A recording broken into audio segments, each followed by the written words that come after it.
Shrimp feed manufacturers, जो जो US dependent exports करते हैं वो। पर मैंने अपफ्रंट बताया, ज़्यादा फार्मास्यूटिकल्स हुए, इलेक्ट्रॉनिक्स हुए, एनर्जी हुआ, ये सब एग्जेम्प्ट में कंटिन्यू कर रहे हैं। तो बहुत लिमिटेड लिस्ट है, उन स्टॉक्स को आप रडार पे रखिएगा, वो सेंटिमेंट डैम्पनर के तौर पे रखिएगा। अपन चलते हैं बाकी इंपॉर्टेंट डेवलपमेंट्स पे। हीरो मोटोकॉर्प के रिजल्ट्स और ट्रेंड के रिजल्ट्स निफ्टी पे आने थे। हीरो मोटोकॉर्प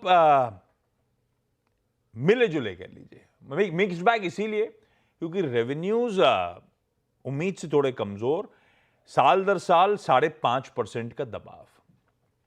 रेवेन्यूज का कमजोर होना मतलब हमें वॉल्यूम्स का आंकड़ा तो पता था, तो क्या रियलाइजेशंस पे इंपैक्ट हुआ? ऐसा दिख नहीं रहा, क्योंकि मार्जिन्स 14% से बढ़ के, एक्सपेक्टेशन 14% की थी, 14.4% पे आए।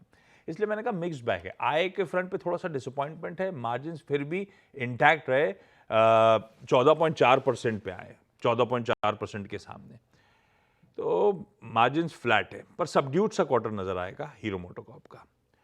दूसरा है ट्रेंड। प्रोड्यूसर साहब ने हेडलाइन में सही लिखा था, ट्रेंड बढ़िया बीट है।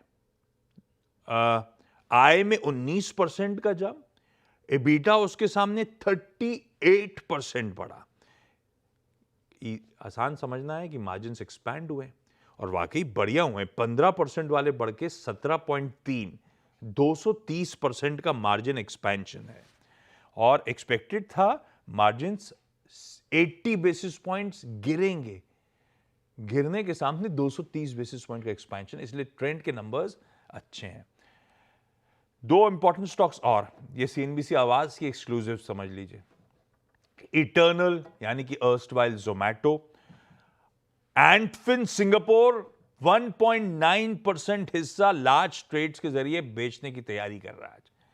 एंटफिन का ये क्लीन आउट ट्रेड होगा, यानी कि जो बचा कुचा सब कुछ है बेच रहा है आज। 285 का फ्लोर प्राइस, कल की उस क्लोज से 4.5% का डिस्काउंट।